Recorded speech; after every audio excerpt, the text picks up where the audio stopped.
Hola, ¿qué tal? Bienvenidos a este jueves cultural con el invitado que ustedes estaban esperando y con el tema para continuar con el de redescubrimiento del Egipto faraónico desde Napoleón Bonaparte hasta hoy. Nos acompaña nuevamente el ingeniero Francisco Restrepo Gallego, conocido como Pacho Cohetes para todos ustedes. ¿Sí o no, ingeniero? Claro que sí.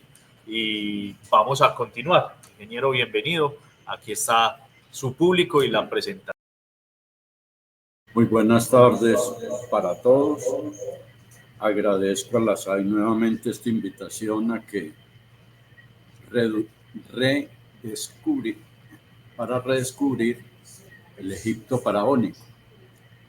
Es tal vez el registro histórico más importante en el largo ya camino que ha transitado la civilización humana.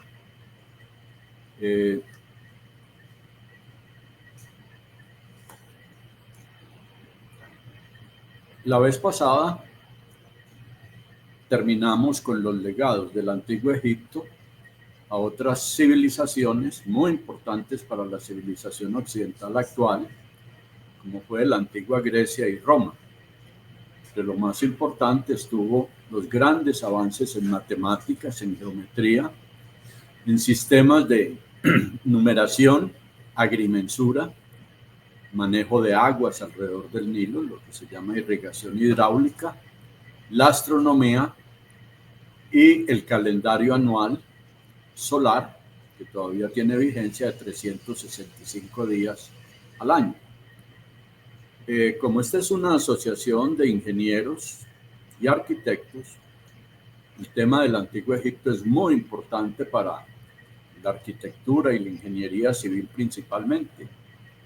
Estos señores del Antiguo Egipto, durante 30 siglos, desarrollaron la llamada arquitectura monumental, de enormes monumentos de piedra, o también en ladrillo, la albañilería de piedra, la confección de enormes columnas y vigas, los llamados arquitraves pétreos, las técnicas constructivas para lograr elevar estos gigantescos monumentos arquitectónicos y las herramientas que desarrollaron para cortar las piedras, transportarlas y finalmente hacer los ensamblajes de los grandes templos y edificios públicos.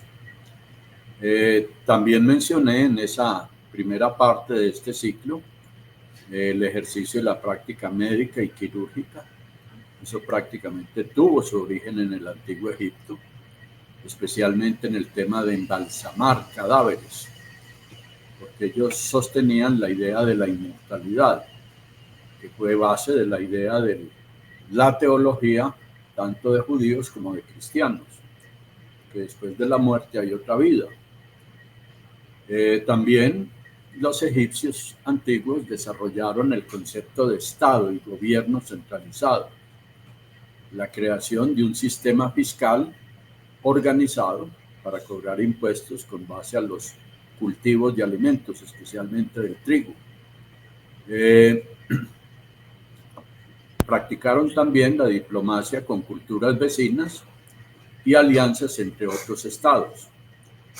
La escritura fue tal vez de las más antiguas en forma coherente. Antes lo que había era pictogramas, ideas que la gente de ese neolítico y paleolítico representaban con geometrías y obviamente memorizaban el nombre o palabra que se les daba. La escritura jeroglífica fue evolucionando hacia una más culta llamada cursiva, al uso de tabletas de arcilla, de piedra tallada, sobre todo en alto relieve, y papiro. Y fueron tal vez los primeros en tener grandes bibliotecas describiendo narrativas históricas de un gobernante, las grandes catástrofes o bonanzas que se generaban con las diferentes fases del Nilo. Tenía una época del año donde se salía de madre y fertilizaba los suelos para la agricultura. Sin embargo, siempre se alternaba la era de la bonanza del río Nilo con la de las sequías. También hicieron grandes avances en cosmogonía, en estudiar el origen del universo y obviamente la relación con el santoral de dioses egipcios, bastante similar a lo que fue posteriormente Grecia y Roma. Ahí se ve el mapa del Egipto actual, que está en una esquina, en la esquina oriental del continente africano. La parte verde que vemos allí al pie del mar Mediterráneo es el delta del Nilo, que se abre en varios brazos para alimentar la cuenca del mar Mediterráneo. Más hacia abajo se ve una franja verde muy estrecha que corresponde a la tierra fertilizada por la temporada de desborde del río Nilo y que fertilizaba los territorios alrededor del río, muy desérticos por cierto. Entonces Egipto tuvo dos zonas, llamado el Alto Egipto y el Bajo Egipto. El Alto Egipto era el más cercano al delta del río sobre el Mediterráneo. Y el Bajo Nilo correspondía propiamente al delta.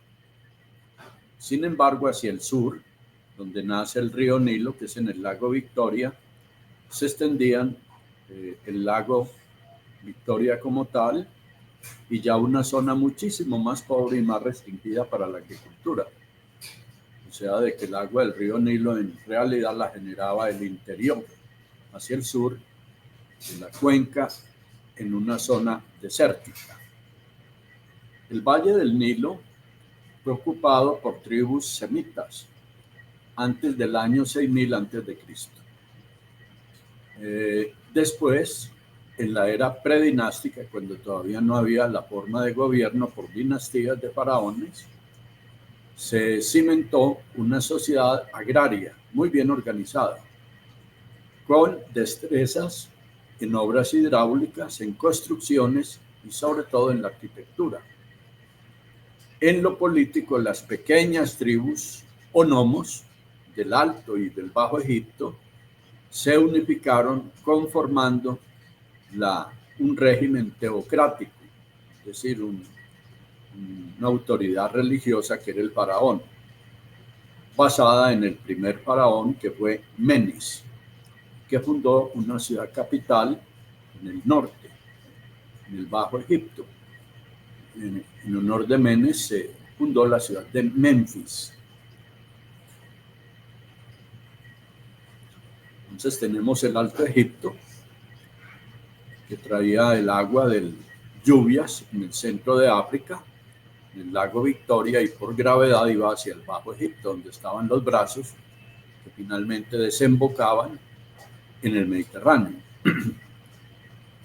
El nombre de Egipto en la antigua lengua, de hace unos 5000 años, era Kemet, que significaba el país de la tierra negra, es decir, era tan fértil que la tierra era negra y obviamente se sembraban cultivos de trigo, de algodón, etc. Los diferentes reinos y épocas del antiguo Egipto tuvieron diferentes capitales. La primera fue Memphis, en las primeras dinastías. Luego vino Tebas, en el llamado Imperio Intermedio. Y finalmente vino la última expresión de Egipto ya en tiempo romano y griego, con la fundación por Alejandro Magno de la ciudad Alejandría en el delta del Nilo. Los faraones eran los representantes de los dioses y del poder civil en esa sociedad. El régimen monárquico hereditario demoró 3000 años de historia del antiguo Egipto. En el año 2920, con el rey Marner, o Menes, unificó el Alto y el Bajo Egipto en una sola corona. Inicialmente una corona era roja y había otro rey con una corona en forma de tiara blanca. Entonces Menes lo que hizo fue fusionar ambos símbolos de poder en una sola corona que era la síntesis de las dos, de la roja y de la blanca. Narmer era el nombre del antiguo unificador del imperio egipcio, lo que hoy nosotros conocemos en transliteración de lenguas occidentales como Menes. Se encontró una paleta donde estaban los símbolos en jeroglíficos que se pronunciaban como Narmer. Ahí ven que los símbolos que se ponían en el claft, que era una especie de tela muy costosa porque llevaba hilos de oro, estaba el paño pues que refrigeraba un poco el cráneo del intenso calor de Egipto, pero tenía los dos símbolos de la realeza de los faraones. Era la cobra y el halcón. Ahí vemos un cronograma desde el año 3500 a.C. hasta los tiempos de Cleopatra, un poco antes de la invasión y dominio de Egipto por parte de los romanos. Estuvo pues la primera dinastía entre el 3000 y el 2500 a.C. Fue fundada por Menes, del cual ya hablé, y alcanzó su máxima expresión con Khufu, que los griegos lo transliteraron al idioma griego como Keops. Luego vino la dinastía de Tebas, al interior hacia abajo del río Nilo, yendo hacia, obviamente, el lago Victoria, de Tebas, y se llamó el Imperio Tebano. En el antiguo Egipto, con Khufu, el que empezó a construir grandes pirámides, no se conocía el hierro como herramientas, sino el cobre, que es mucho más blando y exigía mayor trabajo físico para los obreros poder tallar la piedra. Luego aparece el periodo que se llama del Éxodo hebreo, que hay bastante precisión y acuerdo entre los historiadores, que se dio en el siglo XV a.C., desde 1440, que es tal vez la fecha más probable cuando finalmente el faraón, doblegado por los castigos del dios hebreo, Yahvé, dijo, bueno, no molesten más y se van de acá, que no los vuelva a ver. Y así nació el pueblo de Israel, deambulando por el desierto del Sinaí hasta la tierra prometida. Posteriormente, pues, transitaron por la edad de bronce, que es una mezcla de cobre con estaño, luego la edad de hierro, probablemente oriunda de los pueblos de Asia Menor, los hititas, que conocían la técnica de calentar mineral de hierro y fundirlo para hacer armas sobre todo y elementos ornamentales.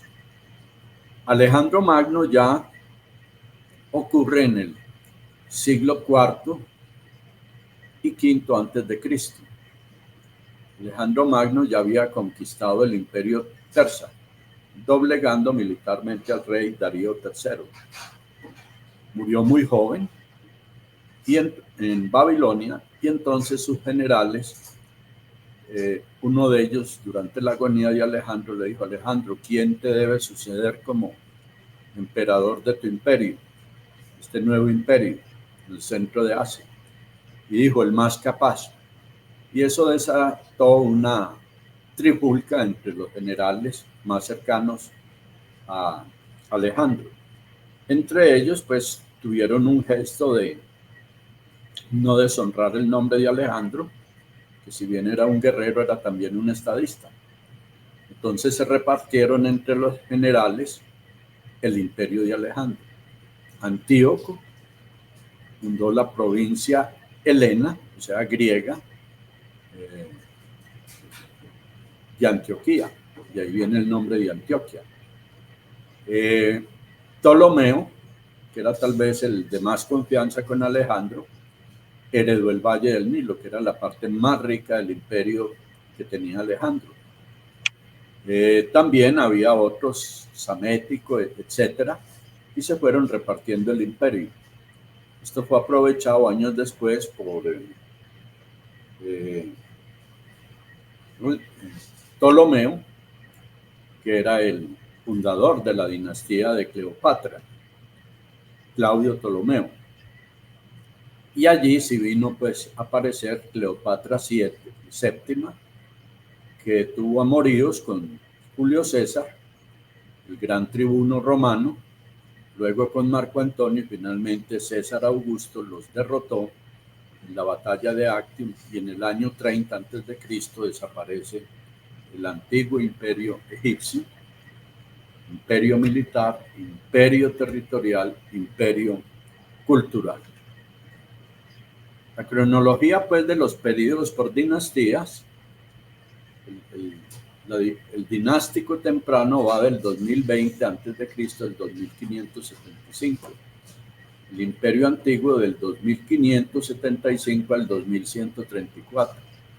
El imperio intermedio del 2134 al 2040. El imperio medio del 2040 al 1640 a.C. El segundo periodo intermedio va de 1640 a 1532 a.C. El nuevo imperio está entre el 1550 y el 1070. En ese periodo debió haber ocurrido el éxodo israelita de Egipto. Luego aparece el primer periodo intermedio entre el 1070 y el 712. Inclusive en estos últimos periodos hubo invasiones de los pueblos del mar, de Etiopía, y de alguna manera pues esto marcó ya una ruptura totalmente con lo que fue el antiguo Egipto. Y el periodo tardío del 712 al 332 a.C., cuando aparecen inclusive los faraones etíopes, viniendo del sur de lo que hoy es Egipto. Egipto es conocido desde la antigüedad como el país de las grandes maravillas. Este es un refrán árabe que dice, el árabe se lee de derecha a izquierda: todo teme al tiempo, pero el tiempo teme a las pirámides. Es una frase muy interesante porque quiere decir que las pirámides, por ser de piedra, se construyeron para que duraran una eternidad. O sea, de que el tiempo, que es el que todo ser humano teme, de volverse uno viejo y morir, pues es desafiado por casi 5.000 años de ese país con esa civilización portentosa de 30 siglos de duración. Y casi que el tiempo teme es a las pirámides.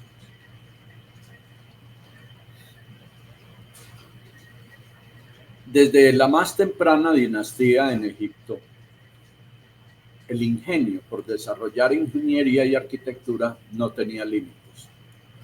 El cuadro de la izquierda superior es un dibujo de una tumba y se ve el Shadop, que no es más que una palanca de Arquímedes para sacar agua del río Nilo, y eso ayuda a irrigar el terreno que previamente ha sido inundado con el limo del río Nilo, que es un gran fertilizante. En el cuadro izquierdo inferior vemos cómo subían de un nivel inferior el río Nilo hasta varios metros por encima, a través del Shadop, una serie de Shadop, que son esas columnas con esa palanca, y van llenando especies de recipientes con agua y los echan en canaletas, y así lograban irrigar todo el territorio. La base impositiva de impuestos que cobraba el faraón, era el dueño de la tierra de todo Egipto, era medir con trigonometría y geometría las áreas cultivadas, y por la productividad que había de trigo, por ejemplo, o de cualquier otro recurso agrícola importante, dependiendo del área que cultivara cada persona en propiedad del faraón. Esa tierra constituía la base de ingresos para el faraón, mantener el Estado egipcio, incluyendo el ejército, la burocracia y la construcción de obras públicas.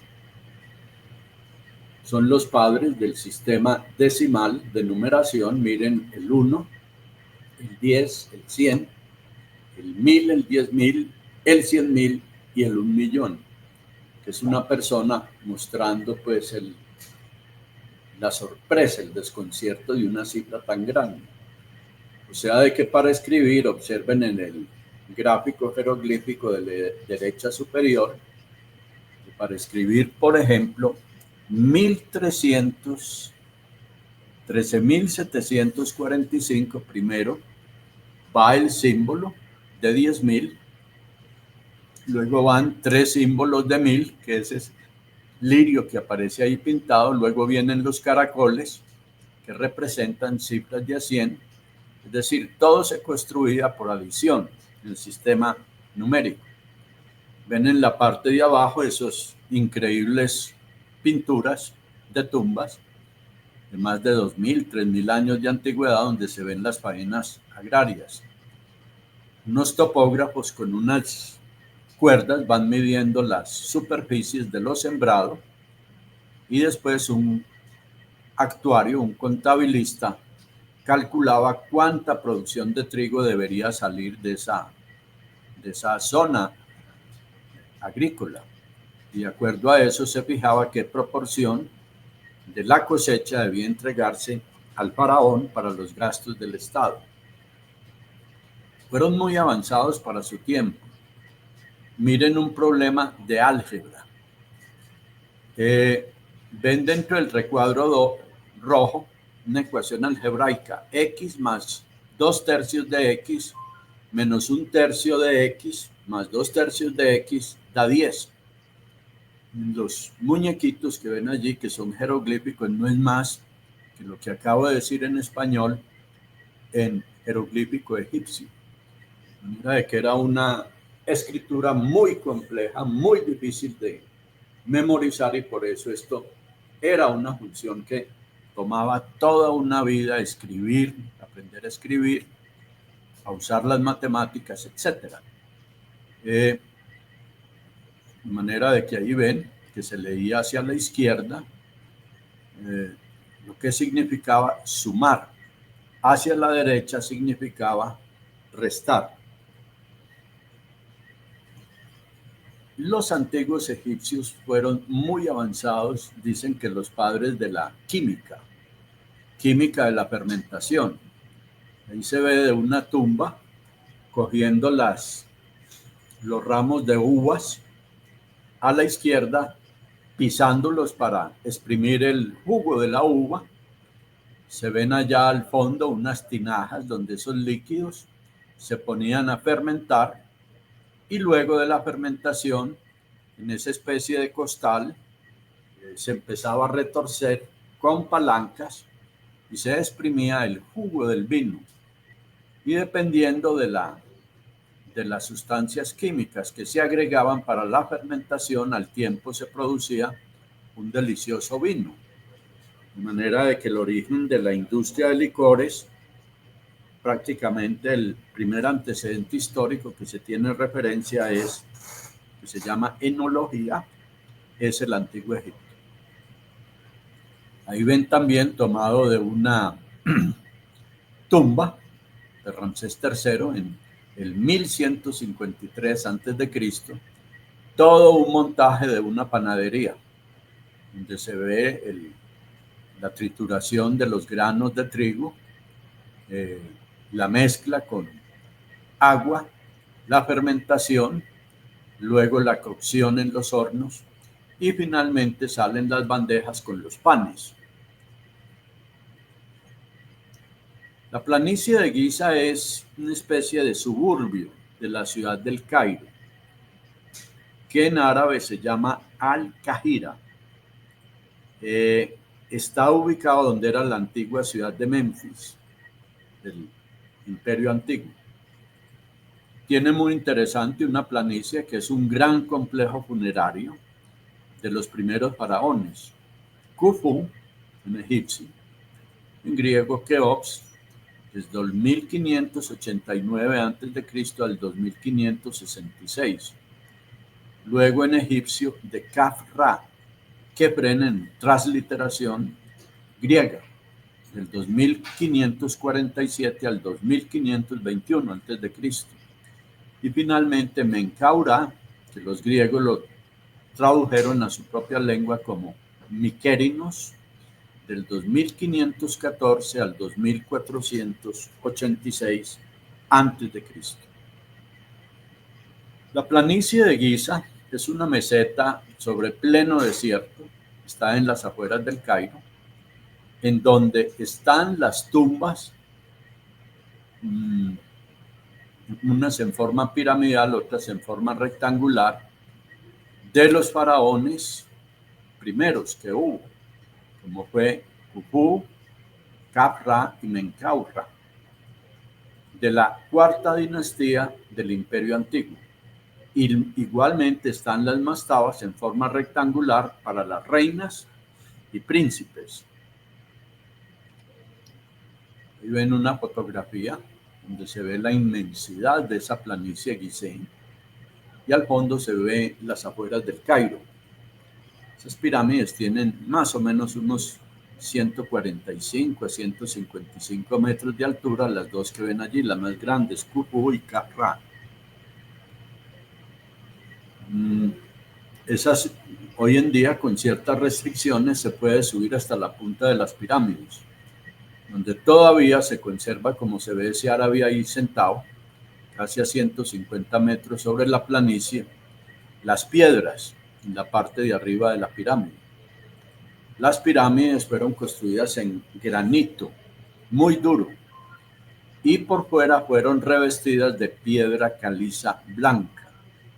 En la punta del vértice se colocaban laminillas de oro con plata, que las hacían brillar en medio del sol del día. Este es tal vez el papiro más antiguo que se conoce, de 4.500 años de antigüedad. Corresponde a la época de Keops o Khufu. Ahí se ve la única estatua que se conserva de él, una estatuilla pequeñita en marfil. Y a la derecha en jeroglífico el nombre Khufu. Como ven ustedes entonces, el pollito significa la U. El recipiente con agua significa, se pronuncia más bien como la K y la F como la culebrita que aparece allí. O sea que el egipcio antiguo no era de representación fonética, sino de ideogramas.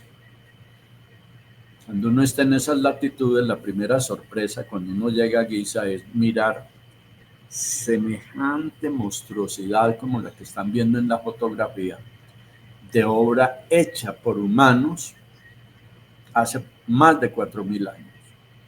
Dice uno, ¿con qué tecnología pudo esta gente? Se estima de que por lo menos cada pirámide de esas tomaba 30 o 40 años construirla. Imagínense el esfuerzo humano y técnico para armar semejante monumento. Ahí ven en Khufu entonces y Keops en griego, el nombre en jeroglífico de esa gran pirámide. Aquí está un pequeño templo, votivo funerario, antes de la gran pirámide. Allí había una pequeña capilla donde se hacían ofrendas al faraón.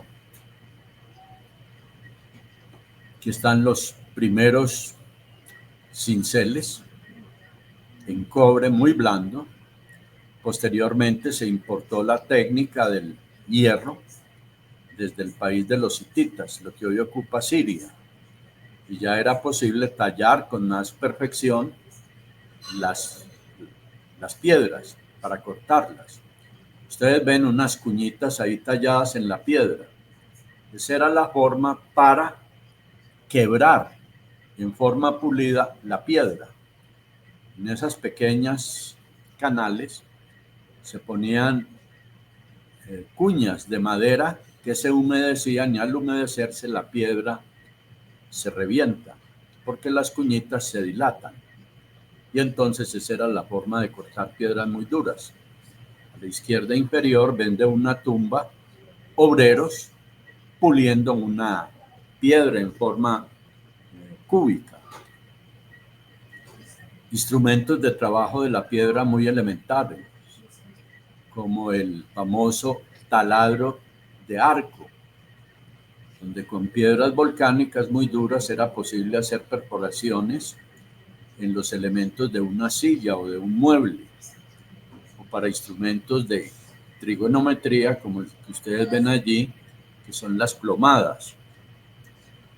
La metalurgia de cobre fue la inicial, luego vino la del bronce y finalmente la del hierro en el Antiguo Egipto. De la tumba del rey Tutankamón se sacaron esas dagas que ustedes ven en la parte derecha superior, que sorpréndanse, son de acero. El acero lo vino a conocer la civilización occidental solo en el siglo XVIII de nuestra era, por los procesos Bessemer, para fundir el acero, el hierro, a partir del hierro, inyectándole oxígeno y subiendo la temperatura. Esa daga la tenía dentro de la cobertura de la funeraria del vestido del rey Tutankamón. Entonces la pregunta que hoy se hacen los historiadores es: ¿de dónde sacaron acero? La respuesta vino hace pocos años, cuando empezaron los grandes descubrimientos del siglo XX. Y es que ese material no es terrestre. Fue un meteoro siderito, es decir, de hierro, que impactó en nuestra atmósfera. Obviamente se vio desde tierra la trayectoria, fueron a mirar que había caído y era un pedazo de meteoro o asteroide con hierro, que por la temperatura logró formar acero. Los gráficos de abajo ven de tumbas los sistemas de calentar los metales para fundirlos. Había unos fuelles en el suelo que los obreros los utilizaban como zapatos para insuflar aire y subir la temperatura de lo que se estaba fundiendo. Y a la izquierda se ve la forma de utilizar palos y de pronto hasta cobre o bronce para los crisoles, poder manipularlos y vaciar en moldes las geometrías. Aparatos topográficos para obras civiles. Miren los triángulos, la forma de calcular las áreas de los triángulos, los niveles para obtener la plomada con la posición vertical. En la parte derecha inferior se ve lo que se llama un goniómetro, que es para medir ángulos, de manera de que fue realmente una civilización muy avanzada para su tiempo. Cuando llegó Napoleón a Egipto por los lados de 1798, puso a sus ingenieros civiles, matemáticos y geómetras, les puso esta tarea: expliquen con un modelo cómo se hicieron las tres grandes pirámides. Y esto fue lo que los académicos de la Academia Nacional de Ingeniería y Ciencias de París propuso, y era haber construido la Gran Pirámide por medio de una plataforma que iba subiendo el nivel hasta llegar a la punta.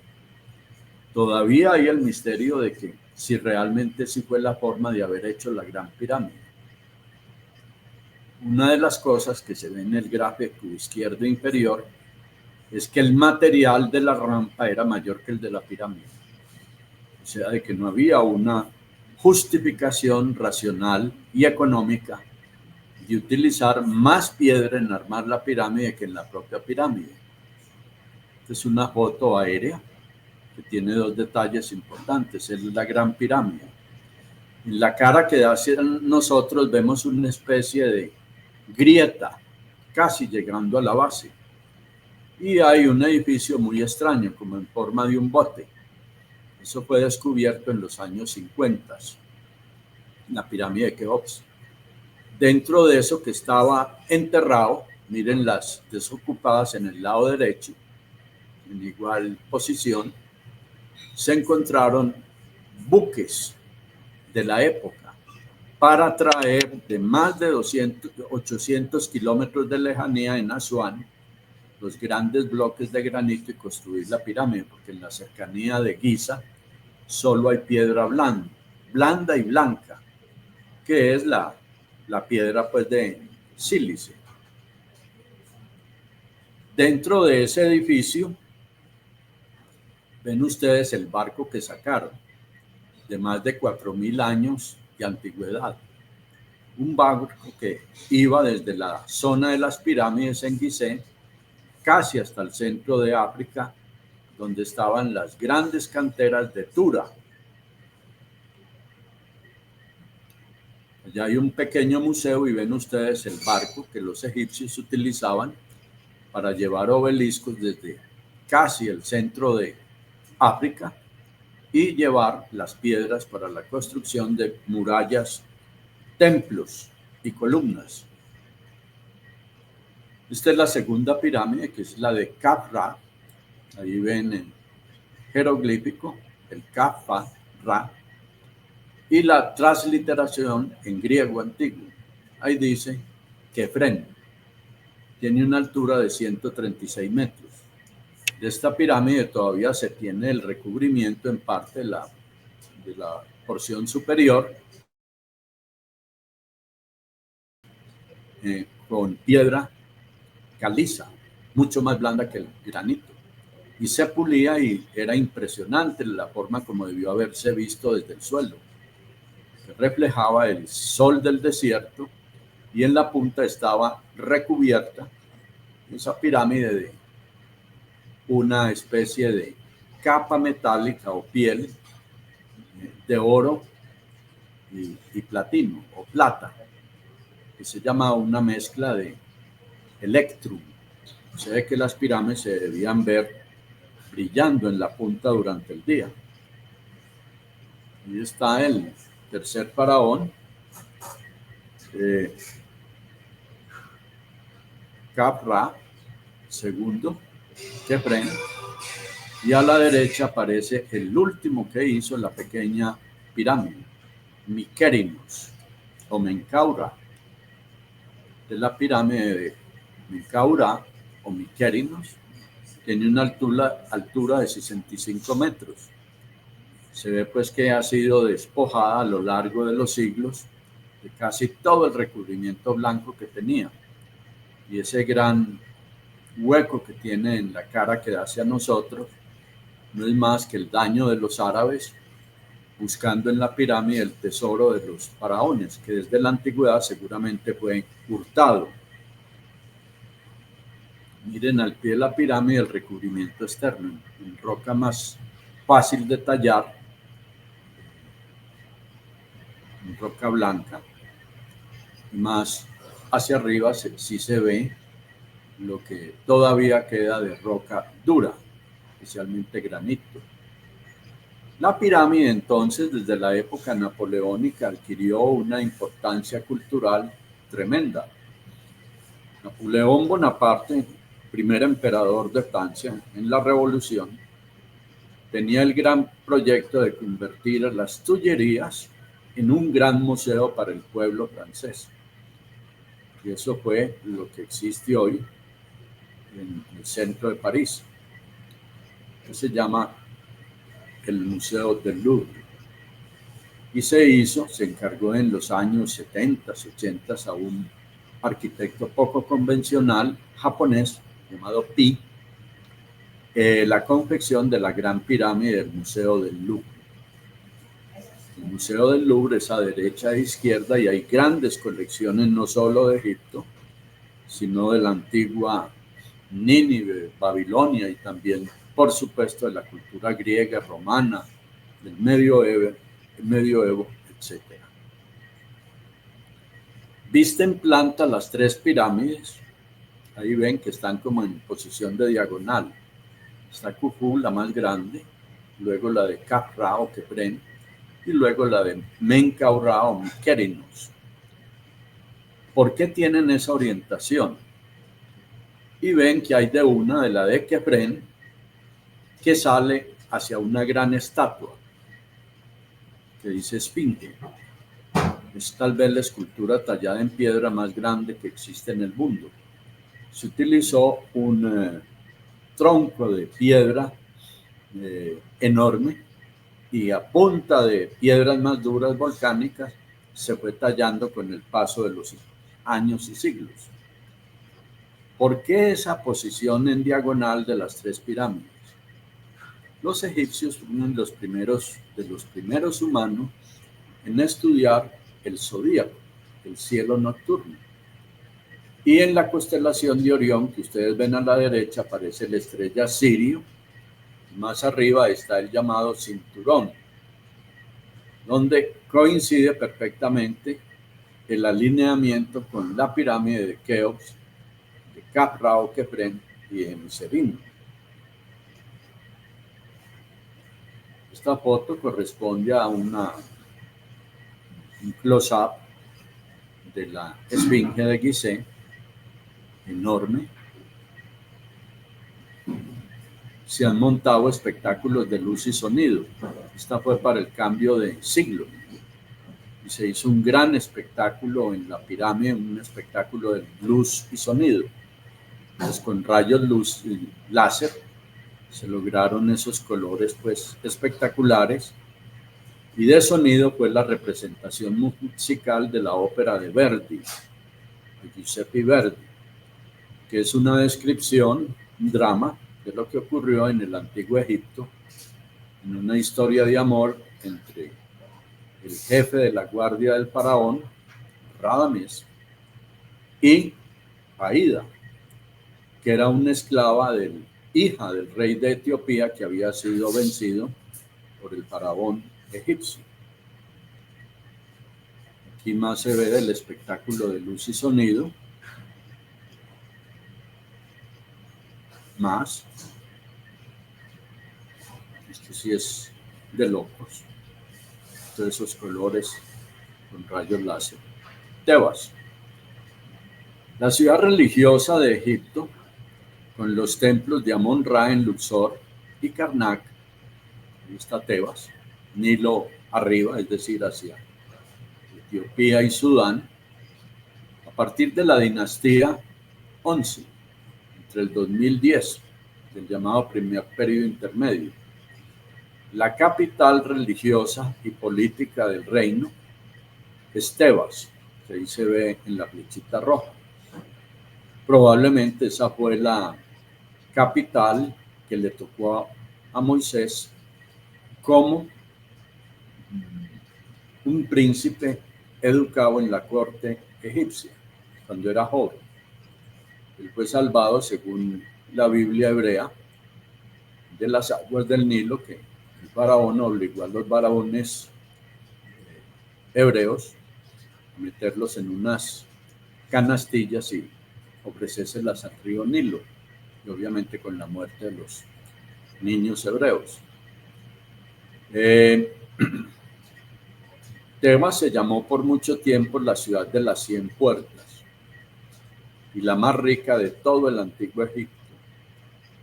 Fue el destino permanente de procesiones religiosas por el culto al dios de dioses, Deum de Deu, que era el dios rey de todo el santoral egipcio, Amón-Ra. Todavía se hace desde el Cairo hasta el centro del África el viaje de Cleopatra por el río Nilo. Es una foto real. Ese viaje dura casi 8 días. Y ahí ven ustedes las montañas totalmente desiertas del fondo, que están al lado izquierdo del río, parados uno en las orillas del río Nilo. Lo que ustedes ven son lo que se llama el Valle de los Reyes, donde están las tumbas de los faraones y de las reinas.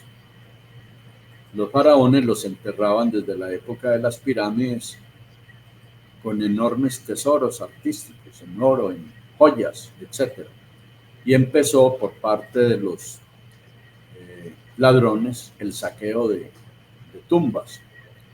Entonces los faraones optaron por un tipo de tumba distinta, ya no en pirámides muy vistosas, se sabía que adentro estaba el tesoro del faraón que moría, sino que buscaron cuevas en ese Valle de los Reyes.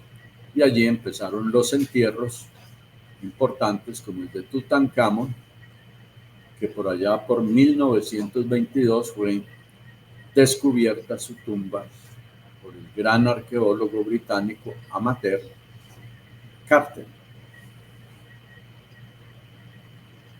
Ahí ven el río Nilo, ven la necrópolis tebana, donde están las tumbas de reyes y reinas.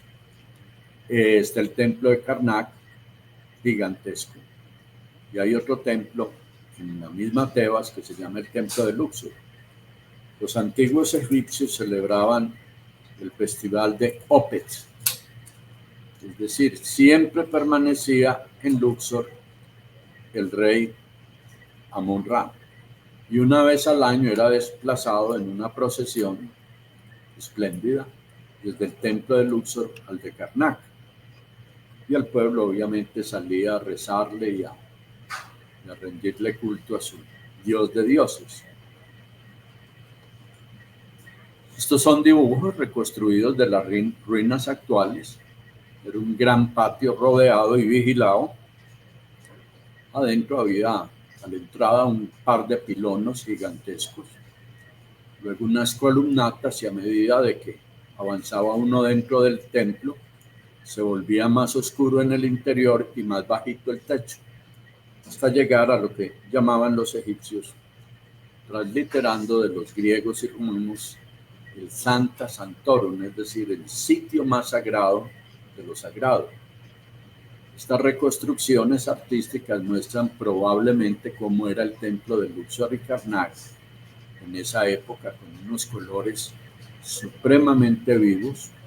Observen los techos, eran en azul oscuro con estrellas plateadas, simulando el cielo nocturno. Observen la ceremonia de cargar el arca, la barca de Amon-Ra.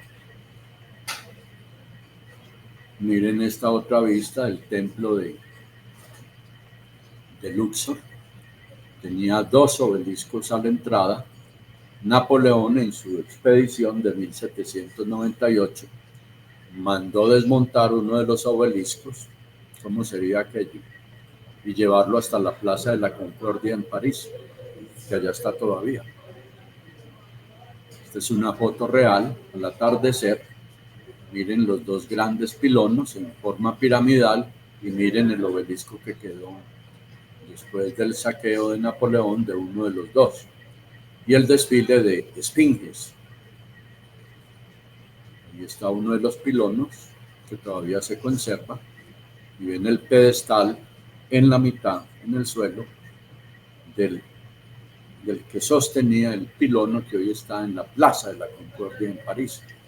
Este es París. Al fondo ven ustedes a la derecha la tumba de Napoleón, se llaman Los Inválidos, y luego más hacia nosotros está el gran templo griego de la Asamblea Francesa, que es donde se redactan las leyes en ese país.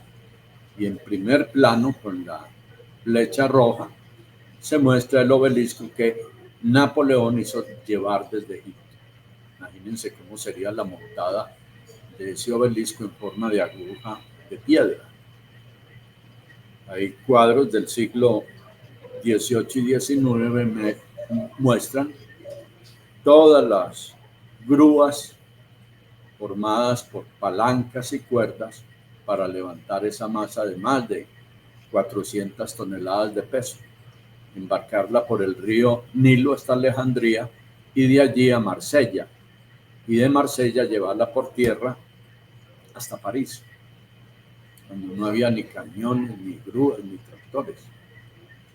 A la entrada del templo de Karnak de Luxor, perdón, estaban dos estatuas sedentes, es decir, sentado. Ramsés II, considerado como el faraón más importante en toda la historia de Egipto. Miren esos muros gigantescos, tallados. Miren lo que se cree que fue la forma de arrastrar grandes estatuas de más de 100, 200 toneladas. El tipo de plumas para alzar bloques de piedra utilizando contrapesos. Miren ahí la entrada del templo de Luxor. En Asuán, que es una ciudad que fue muy importante por ser fuente de canteras, para sacar pedazos de piedra muy grande y luego tallarlos y ponerlos como obeliscos. Este fue la forma de tallar. Empezaban a meter cuñas de madera, como ven en la parte superior derecha, y hacer palanca. Ese esfuerzo tangencial reventaba la base que sostenía el obelisco. Y abajo ven un buque de la época cargando un obelisco pesadísimo de 200 toneladas o más. Este fue el mayor obelisco tallado en el antiguo Egipto, con tan mala suerte que se fracturó tratándolo de sacar de la cantera. Entonces se quedó allá, pues.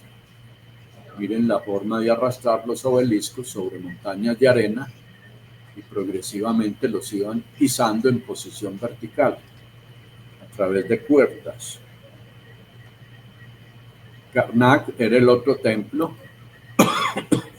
Luxor es el que está abajo en un círculo punteado pequeño. Karnak era el gran templo de Tebas, mucho más grande. Miremoslo comparado con los grandes templos que hay hoy, o iglesias.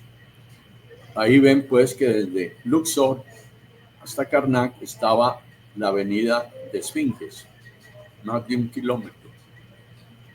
La festividad de Opet la ven allí en la parte derecha superior, donde sale el faraón presidiendo la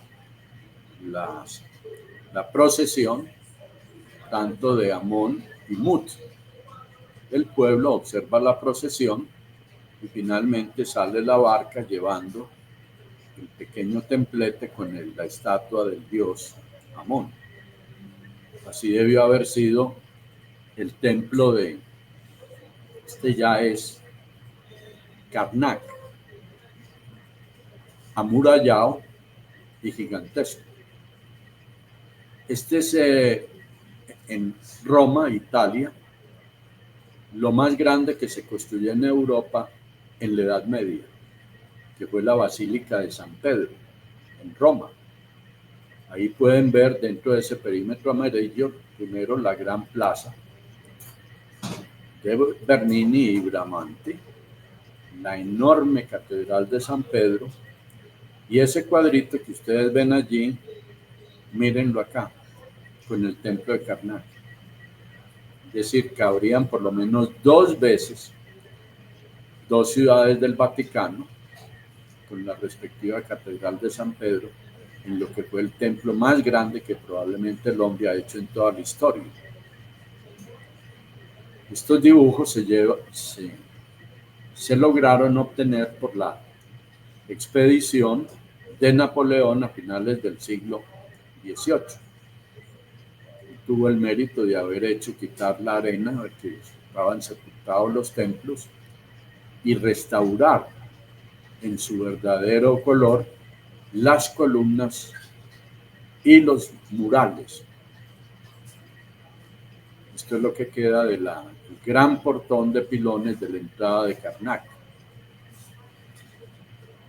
Se pierde en el horizonte atrás la serie de columnatas. Miren eso. Columnas de 24 metros de altura. Observen eso. Allí el pueblo egipcio no podía entrar. Solo podían entrar los sacerdotes y el faraón una vez al año. Las columnas en la parte derecha como se encuentran hoy, a la izquierda, como debieron haber lucido decoradas hace más de 3000 años. Esto es lo que queda, enormes columnas que se formaban por tambores de piedra colocados uno sobre otro. Y en la parte de arriba está en forma de flor de loto abierta los capiteles de esas columnas gigantescas. Ahí ven ustedes las columnas, unas son de tambores enteros y otras son de pequeños elementos que componen la columna. Yo pasé por ahí rapidito de miedo de que se viniera una cosa de esas. Miren cómo dice el texto de las columnas. Desafiando a los cielos, columnas de 20 y pico metros de altura. ¿Cómo las hicieron? Esto fue lo que la misión de Napoleón propuso. En primer lugar, se aplanaba con piedra grande y resistente la horizontalidad del piso, del suelo. Luego, por medio de trineos, con elementos cilíndricos, se ponían las primeras piedras y se iban moviendo hacia la izquierda. Cuando llegaban a cada sitio de pedestal, se alzaba ese elemento y se empezaban a echar escombros que iban a permitir construir las rampas para el segundo tendido, como ven abajo, de columnas. Finalmente, cuando se llenaba todo eso, empezaba la labor de sacar los escombros y ya quedaba armada la estructura de columnas, capiteles y vigas. Esto es hoy en día lo que uno ve al caminar en medio de esa selva de columnas, de vigas y obeliscos. Probablemente esta es la forma de poner en posición vertical que utilizaron los egipcios con los obeliscos. Bellísimos arcos de triunfo. El arco de triunfo es mucho más antiguo que el de la plaza de, como dicen los franceses, de l'Étoile, en todo el centro de París. Ese arco fue construido para celebrar las victorias militares de Napoleón. Este fue el que construyó algunos de los faraones de la época donde todavía Tebas era la capital de Egipto. Este es el arco de triunfo gigantesco en el Rond-Point de l'Étoile, en pleno París. El Valle de los Reyes y Reinas. El Valle de los Reyes y Reinas, dado el saqueo que hubo de las tumbas reales en las pirámides, se optó por buscar unas cavernas muy al sur de Memphis. Ahí ven, Memphis estaba casi en el delta del Nilo. Y hacer tumbas muy profundas y luego cerrarlas con derrumbes de la montaña en las entradas. Y sin embargo, a pesar de ese trabajo, la paciencia de los ladrones por lograr y descubrir esas tumbas con sus tesoros, pues permitió recuperar unas cosas increíbles. Ahí se ve el Valle de los Reyes, donde hay tumbas en templos funerarios y tumbas para los entierros de las momias.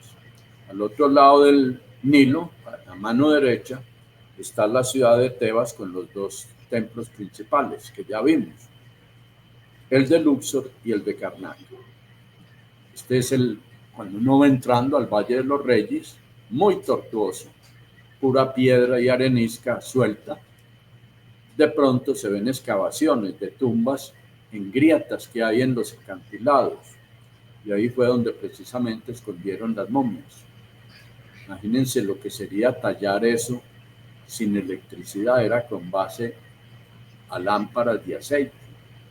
El polvero, la falta de oxígeno, y fuera de eso pintando y tallando en las paredes de piedra los textos religiosos para acompañar al difunto en el más allá. Dibujos reconstruidos de lo que hoy se ve en las tumbas. De entrada a una de ellas, creo que esta es la de Seti I, llamada la Capilla Sixtina del Antiguo Egipto.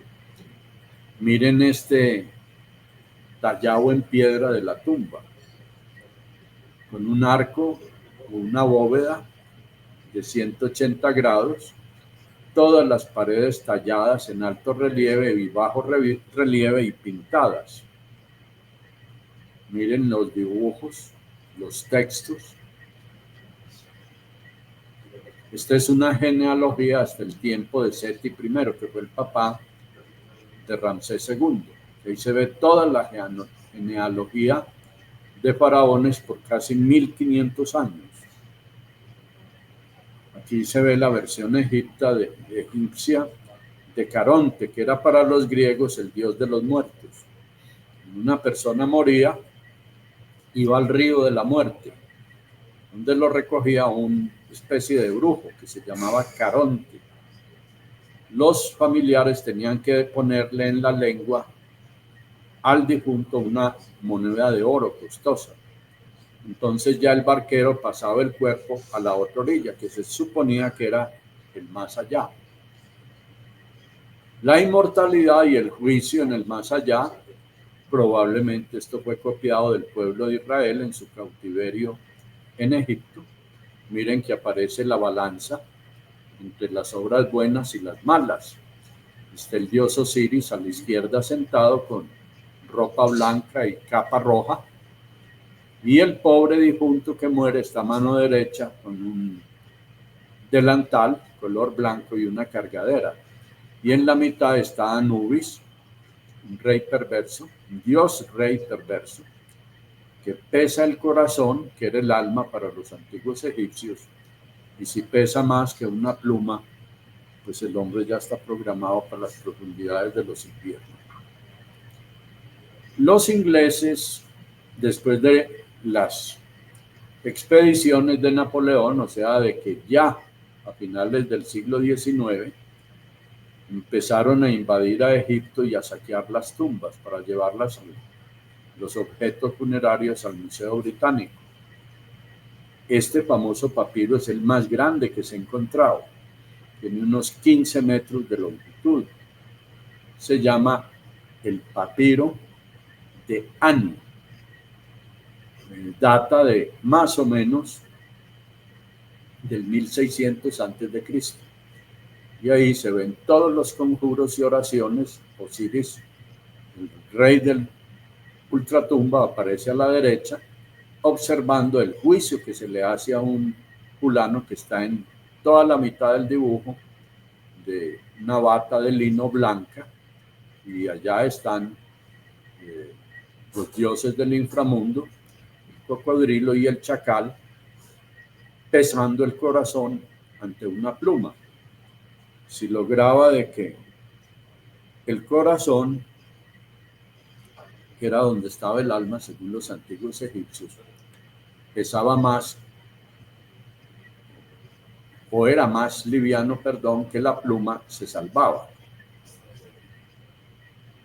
El aporte inglés al descubrimiento del Antiguo Egipto tiene nombre propio: el descubrimiento de la primera tumba intacta, que fue la tumba del rey niño Tutankamón, por el arqueólogo que era amateur llamado Howard Carter, que por allá en 1922 empezó unas excavaciones. Él era financiado por un lord inglés, Lord Carnarvon, y logró descubrir la tumba de Tutankamón por puro accidente y sacarla enterita con los 3 sarcófagos, uno metido dentro de otro, como las famosas muñequitas rusas. Esto fue más o menos lo que vio Howard Carter. Entró primero, bajó las escalas, hicieron un pequeño agujero y metieron una lámpara. Le dijo Lord Carnarvon a Howard Carter: ¿qué ves? Y dijo: oro por todas partes. Es increíble lo que estoy viendo. Más o menos eso fue lo que él vio con velas y luces. Esta era la forma de la tumba. Llevaba carros, colecciones de barcos, arcos y flechas, porque fue un gran guerrero. Probablemente esta fue la familia de Tutankamón, es el pelado que está en la mitad. Allí está su jefe, su padre, las reinas mayores, hasta el gatico. Los carros de batalla forrados en oro, los ingenieros automotrices de hoy se sorprenden de la ingeniería de ese carro. Eso prácticamente no hay forma de volcarlo en una carrera de cuadrigas. Y es supremamente aguantador. Y de ñapa forrado en láminas de oro. Miren lo que se recuperó de objetos, el trono en la mitad, la belleza de orfebrería de ese collar que es Horus, el dios halcón, el trono real, el claft de la mitad inferior, que es una especie de tocado para el calor del sol, todo en oro. Aquí ven una de las máscaras mortuorias también en oro macizo. Miren el ataúd primero, dentro de ese había otro y dentro de ese otro. Esto es increíble.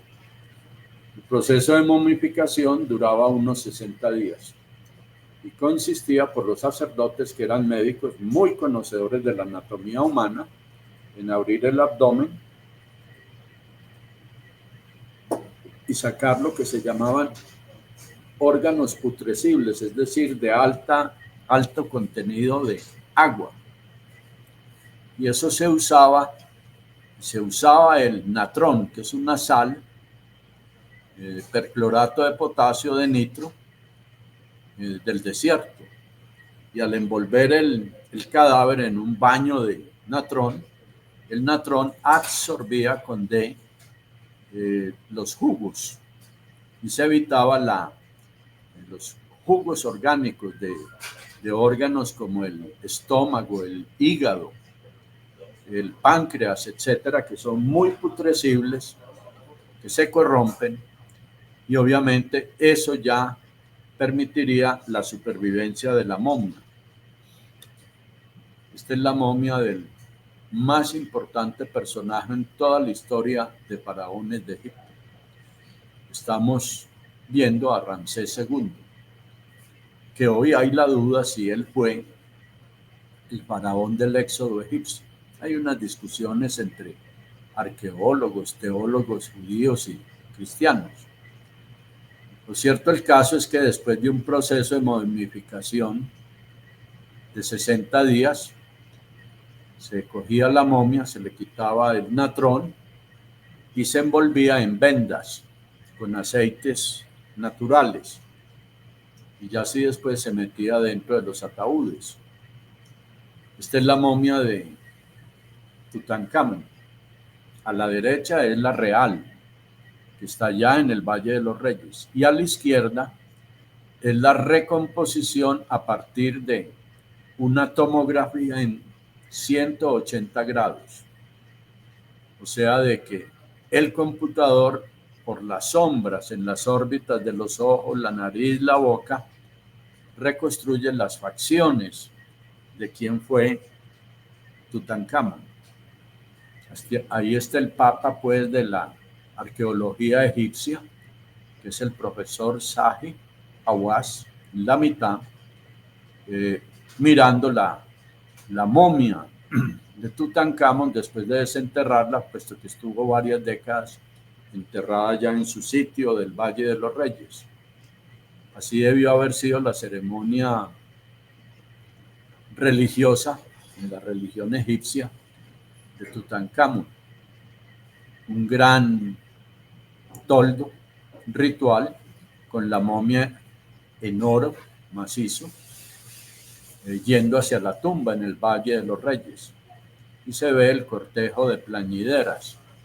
Contrataban unas personas, casi todas señoras, que se rasgaban con las uñas la cara para expresar su dolor por la muerte del faraón. Él murió muy probablemente entre 18 y 19 años. Ahora sí vamos llegando al final de nuestra intervención con el personaje histórico con que se acabó el Antiguo Egipto, y fue la reina Cleopatra de la dinastía Ptolomea, quien reinó del año 51 al 80 antes de Cristo. Fue la última reina Ptolomea de Egipto y marcó el fin de 3000 años de historia del imperio egipcio. Resulta de que era una dama muy sensible a los noviazgos con nobles romanos. Primero fue su amorío con Julio César, del cual tuvo un hijo, Cesarión, que supuestamente sería el gran emperador romano. La gente en Roma se puso energúmena, que cómo era posible que una reina egipcia, que era más o menos mirada por los romanos, que eran muy conservadores, la miraban como una prostituta, que cómo era posible que Roma y el imperio romano fuera manejada por una persona de esas calificaciones. Entonces Cleopatra buscó otro corazón con otro cónsul romano llamado Marco Antonio y desafiaron a César, a Octavio Augusto, y se enfrentaron en una operación militar naval en lo que hoy es en la península griega, lo que se llama Ictium. Allá las dos escuadras, la egipcia y la romana, que era abrumadora en comparación a la romana, se enlazaron en esa batalla y fue completamente destruida la nave donde iba Cleopatra con Marco Antonio, y ambos huyeron hacia Egipto. Cuadros representando muy probablemente lo que era Cleopatra, una mujer muy inteligente, muy astuta y ambiciones sin límite, sin hacer alusiones a personajes que tenemos parecidos hoy en Colombia, punto y aparte. Alejandro Magno y la ciudad de la ciencia. Hoy estamos en una civilización tecnológica gracias a Alejandro Magno, y más que Alejandro Magno, a su protector y profesor de altos calibres intelectuales. Estoy hablando del filósofo Aristóteles de Estágira. El gran filósofo se llama el padre de la racionalidad y de la lógica occidental. Y él, después de su campaña exitosa al dominar al rey persa, Gaugamela, fue a Egipto a agradecerle al dios Amón egipcio, que le dijo en sueños que iba a vencer al rey persa, a Darío III. Y en agradecimiento dijo: aquí fundaré mi ciudad y se llamará Alejandría. Esa fue pues la trayectoria histórica del viaje de Alejandro Magno desde su ciudad de origen, Pela, en Macedonia. Era el área campesina de la antigua Grecia. Empezó a someter militarmente a las ciudades-estado de Grecia, luego pasó a lo que hoy es Turquía, y luego ya se vinieron las batallas definitivas, como fue el Gránico, el Gaugamela, y después de la conquista a la India y lo que hoy es Afganistán, regresó, pasó por Babilonia y murió de tifo, se cree. Sin embargo, ya había dado orden a sus generales que fundaran Alejandría. Esta es la reconstrucción que hay hoy en día de cómo pudo haber sido la biblioteca de Alejandría. En ese tiempo no había el texto, el libro, sino papiros. Se cree que la biblioteca de Alejandría tenía más de 600,000 textos. Todo el que visitaba Alejandría tenía la obligación de dejar un texto y le permitían entrar a ver lo que había. De manera que entre el 367 y el 283, ese fue el foco de la inteligencia de la antigüedad. Esta es la Alejandría de hoy. Ustedes hay un edificio ultramoderno. Alejandría fue famosa por su biblioteca de papiros. Esta es la infoteca más gigantesca de todo el planeta. Fue un proyecto de la UNESCO donde pidió a todos los países reproducir en CDs especiales de alta densidad el conocimiento significativo de cada país. Y ahí reposa prácticamente la cultura universal hoy. Y ustedes me dirán, bueno, profe, ya va mucho tiempo. ¿Qué conclusión se saca de estas fotos, de estos viajes y de esta reflexión? Una muy simple. El antiguo Egipto y Napoleón comparten la finitud de las glorias humanas. Ambos llegaron a lo máximo. Y el tiempo es inexorable. Empiezan las grandes civilizaciones a debilitarse y desaparecen, otras las reemplazan, etc. De manera de que eso era lo que yo quería compartir con ustedes y cierro con esta frase de tal vez el mayor historiador del mundo griego clásico en el siglo V antes de Cristo. Estoy hablando de Heródoto. Kemet era el nombre que daban los egipcios a Egipto, que significa país de la tierra negra. Kemet, de todo tu saber y gloria, solo quedarán tus monumentos tallados en piedra. Lo mismo le pasó a Napoleón. Esas avenidas majestuosas como los Campos Elíseos, el Museo del Louvre, las Tullerías, etcétera, etcétera, todo eso se lo comió el tiempo. Hay un libro con el que cierro. Es un libro de un escritor geopolítico norteamericano que se llama el profesor Paul Kennedy. Escribió un libro, miren bien la carátula, Auge y caída de las grandes potencias en la historia. Y se ve que el ciclo positivo de crecimiento después de Napoleón, de Alemania, ha sido Estados Unidos. Y ya muchos hablan de la decadencia de Estados Unidos. Otro libro bien interesante que refuerza esta tesis de que nadie es eterno en el mundo es el del profesor Samuel Huntington de la Universidad de Harvard.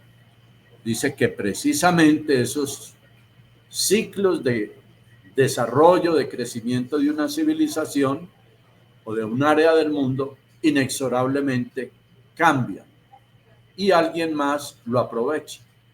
Recuérdense, Egipto, luego vino Roma, luego vino la Edad Media Europea, luego vino España, luego Inglaterra, luego Estados Unidos, etc. El elemento religioso ha jugado un papel clave. Y en este libro, escrito en los años 60, oigan pues, el primer capítulo se llama El choque de civilizaciones, donde sostiene que los grandes conflictos geopolíticos, ideológicos del siglo XX y XXI, esos tres símbolos dan la explicación. La cruz del cristianismo, la media luna del mundo maometano y los símbolos del Xi, de los chinos y de los tibetanos. Muchas gracias por su atención. Estas son las fuentes de información de la Universidad de Chicago, de la Universidad Americana Gringa en el Cairo, del Museo de Bellas Artes de Boston, del Museo de Bellas Artes Metropolitanas de la Ciudad de Nueva York, el Museo del Louvre en París, el Museo Británico de Artes en Londres, el Museo de Berlín para la cultura egipcia, el National Geographic Society de Washington, D.C. y el Consejo Supremo de Antigüedades que se encuentra en la capital de Egipto. Los egipcios ya desarrollaron lo que ellos llaman la cuarta pirámide. Ya no es tanto Francia, los Estados Unidos o la UNESCO la que más patrocina en Egipto investigación. Sorprendentemente, es un país que hoy ya es parte de Europa y se volvió el gran mecenas de resucitar la cultura egipcia. Estoy hablando de España, por un acercamiento casual que hubo entre el rey Juan Carlos y Egipto, como apaciguadores del problema geopolítico y religioso entre árabes y cristianos, ya que España tuvo esa lucha dentro de España en los siglos XVI, XVII, con choques muy importantes con los judíos y el mundo árabe. Muchas gracias. Muchas gracias, ingeniero, por este ciclo maravilloso del redescubrimiento del Egipto faraónico desde Napoleón Bonaparte hasta hoy. Permítame recordarle a todos nuestros asociados que este lunes 3 de marzo a las 4 de la tarde en el Salón Gran Unión del Club Unión tendremos nuestra asamblea anual ordinaria, para que estén muy atentos y para que llamen a María Cristina o para que se comuniquen a la oficina de la SAI y confirmen asistencia. Nos vemos en un próximo jueves cultural, ojalá con temas como este que nos llena, históricos y geográficos y geopolíticos, que nos dejan alimentado el conocimiento. Muchas gracias y hasta la próxima, mis estimados asociados.